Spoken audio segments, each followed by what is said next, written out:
નસવાડી તાલુકામાં ફરી એક વખત સસ્તું અનાજ સગેવગે કરતા હોવાની ઘટના પ્રકાશમાં આવી છે।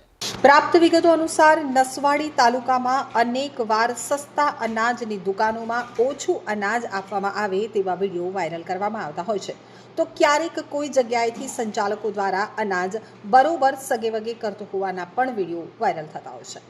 ત્યારે આજ રોજ નસવાડી તાલુકાના દુગધા અને ઘૂંટિયા આંબા ગામની સસ્તા અનાજની દુકાનમાંથી ગરીબોના હકનું અનાજ સગેવગે કરવામાં આવતું હતું, જેની જાણ ગામના જાગૃત યુવાનોને થતાં એક કમાન્ડર જીપ અને તવેરા ગાડી સસ્તા અનાજની દુકાનની અનાજ લઈ જતા હતા।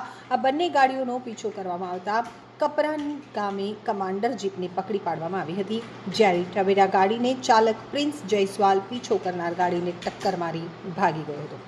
તુવેરદારના 11 કટ્ટા કમાન્ડર જીપમાંથી ઝડપી પાડવામાં આવ્યા છે તેવું આંધણી ગામના બચુભાઈ છેલીગાભાઈ ડુભીલે જણાવ્યું છે। ટીનાભાઈ ભીલ આદિવાસી યુવા આગેવાનના જણાવ્યા અનુસાર આજે દુગધા અને ઘૂંટિયા આંબા ગામને 2 સસ્તા અનાજની દુકાનો પર પ્રાંતીય સંચાલક દ્વારા ધોળા દિવસે એક કમાન્ડર જીપ અને એક લાલ કલરની ટવેરા બંને ગાડીમાં તેલ, તુવેર, ખાંડ સગેવગે કરતા સ્થાનિક યુવાનો ખબર પડતા રેલિયાભાઈ સ્કોર્પિયો લઈને પીછો કર્યો અને ગાડીઓને રોકવાની કોશિશ કરતા રેલિયાભાઈની ગાડીને ટક્કર મારી ટવેરા ગાડીનો ડ્રાઈવર અનાજ લઈ ભાગી ગયો હતો। તેમાંથી એક કમાન્ડર જીપ ગાડીને રોકી લેવામાં આવી હતી। તો અમારા આદિવાસી વિસ્તારમાં બિન આદિવાસીઓ એટલે કે પરપ્રાંતિયો સસ્તા અનાજની દુકાનો ચલાવે છે, તેઓના લાયસન્સ રદ કરી દેવા જોઈએ એવી અમારી માંગ છે। જો એવું નહીં કરવામાં આવે તો આંદોલન કરીશું।